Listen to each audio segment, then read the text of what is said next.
अगर मैं आपको कहूँ कि हम एक ऐसे समाज के बीच है जो कुछ प्राकृतिक आपदा की वजह से, प्राकृतिक संकट की वजह से अपना घर स्वयं ही तोड़ करके यहाँ से विस्थापित हो रहे हैं। मैं आपको बता दूं कि सीतामढ़ी के मैं मेजरगंज ब्लॉक के अंतर्गत जो रसुलपुर गांव है वहाँ पे हूँ, और मैं आपको बता दूं कि बागमती नदी यहाँ से बहती है। बागमती नदी और कोसी नदी को बिहार का शोक कहा जाता है कि स्थिति आज ऐसी बन चुकी है कि ये जो बागमती नदी है वो वर्तमान समय में ज़मीन का कटनी कर रहा है। इसकी वजह से लोग यहाँ से पलायन करने पर मजबूर है। हमारे साथ गांव के एक बुजुर्ग जुड़ चुके हैं, जगदीश नारायण सिंह जी। यहाँ ये अपना लगभग पूरा जीवन ही बिता दिए, और इनका कहना है कि वर्तमान समय में स्थिति ऐसी उत्पन्न हो चुकी है कि कहीं ऐसा ना हो कि नक्शे पर से ही ये जो गांव है वो गायब हो जाए। बताइएगा किन किन समस्याओं का सामना करना पड़ेगा? अरे हम लोगों का 20-25 एकड़ ज़मीन नदी में कटाव हो गया। जी जी। और उसके बाद अब घर है, ऊँख का रिया फैक्ट्री था चालू, तो हम लोगों का गन्ना में मुख्य आमदनी था क्रॉप, और वो भी बंद है। फैक्ट्री में जो मिल में जो गन्ना दिए वो भी फैक्ट्री लेकर बंद हो गया, वो भी बैठ गया। अब हम लोग क्या करें? जो 2-3 बीघा खेतों था इधर अगल बगल में, वो सब कट गया है बागमती में। अब तो हम लोगों का घर उखाड़ रहे हैं। घर कम से कम घर वो बचे तब ना। बाढ़ समाप्त होने के बाद जब पानी का स्तर कम होगा तो फिर आप लोगों का ज़मीन या कुछ सुरक्षित बच जाएगा? कुछ नहीं, वो कब उगेगा कोनो ठीक है।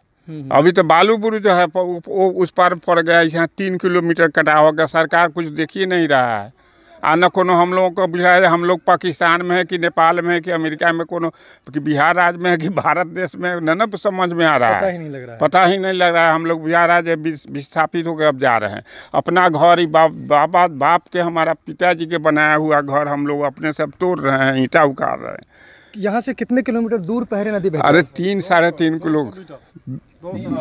अरे 3 किलोमीटर मतलब अंदर में था। लगभग 3 साल से बागमती को जो लगभग 3 किलोमीटर पश्चिम था, देखते देखते और यहाँ बल्ला बोरा के काम होते होते मतलब लगभग 50 घर विस्थापित होकर के अगले साल चला गया। और अभी हम लोग का विस्थापित होने पर मजबूर हो रहे हैं। लगभग यहाँ जो MP और विधायक हैं वो आ करके सीधे मुख्य दर्शक बनकर आश्वासन दे करके चले जाते हैं। कोई ठोस काम हो नहीं पाता है, इसलिए हम लोग पूरे मतलब हमारे लगभग 3000 का बस्ती है यहाँ रसुलपुर, और विस्थापित होने पर मजबूर हो गया हुआ है। यहाँ पर 3000 घर है? हाँ, 3000 घर है। अभी तक कितने लोग यहाँ से विस्थापित? लगभग यहाँ से मतलब 200 घर विस्थापित हो चुका है, और 200 से 300 घर विस्थापित के कगार पर। शिफ्ट कहाँ कर रहे हैं अपने आप को? अब हम लोग का जहाँ तहाँ जो अभी स्कूल में शरण लिए हुए हैं, हाँ, जहाँ सर सामान है तो करकुट मेहता शिफ्ट कर रहे हैं। तकनीक कौन सी आएगी? अगर तकनीक क्या है समाधान के लिए कि कम से कम बोल्डर से गिरवा के कम से अभी तो तत्काल जो बारिश के समय उस समय उसका समाधान करे। नेपाल जो काम अभी नेपाल में जो बॉर्डर का काम हुआ वैसा काम करे वो ना।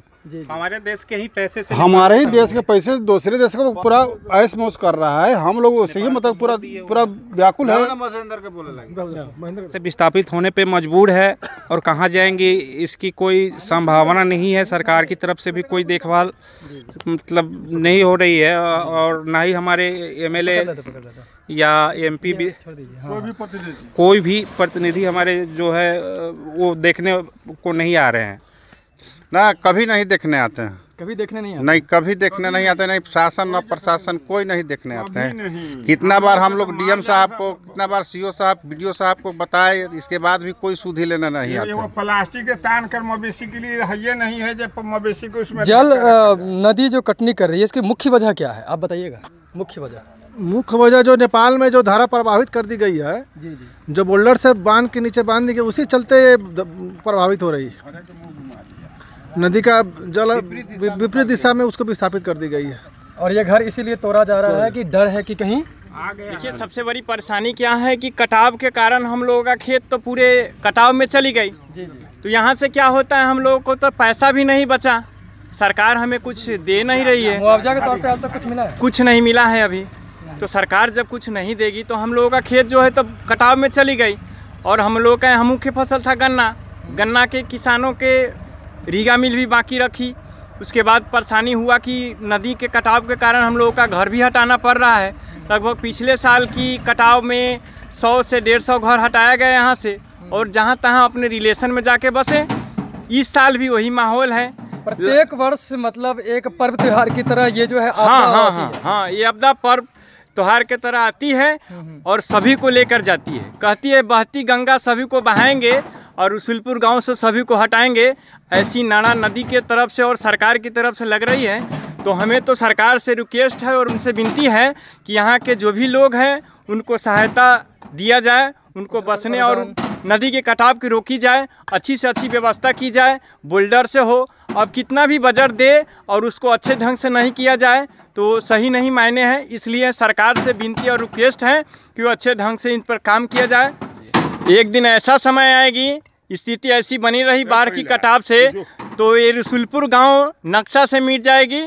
उसके बाद सरकार खोजते रहेंगे यहाँ के जनता कहाँ गए, और न यहाँ कोई मुआवजा देते। हम लोगों का मवेशी बांधने के लिए नहीं कुछ होता, पन्नी छोटा छोटा टुकड़ा लाते हैं कीन के, पैसा तो है नहीं से लाएं, सरकार कोई कुछ देती नहीं है तो लाए। इसलिए मवेशी को भी पालना असंभव हो गया है। थोड़े थोड़े पैसे दामों में बेच लेते हैं। 10 वर्ष पहले बना था, मात्र 10 वर्ष पहले। हाँ, बावजूद इसके तोड़ने पर आप मजबूर हैं, क्या करें। इसको सब ढह जाएगा, एकदम कटाव में चला जाएगा। बोल्डर होता क्या है जरा इस पे? बोल्डर एक पत्थर टाइप का मेटल पत्थर जो होता है ना, वो होता है। बार बार यहाँ के लोगों को द्वारा सरकार से मांग की जा रही है कि आप बोल्डर को वहाँ पे ठोकर बनाइए ताकि नदी की धारा जो है वो अपने दिशा में चली जाए, लेकिन इस पर सरकार की कोई फोकस नहीं है। यहाँ पर जो भी जेई आते हैं तो कहते हैं 2 महीने बाद करेंगे, फिर 2 महीने बाद उनका दर्शन भी दुर्लभ हो जाता है यहाँ के लोगों को। तो यहाँ के लोग विस्थापित होने पर मजबूर है, क्या करें।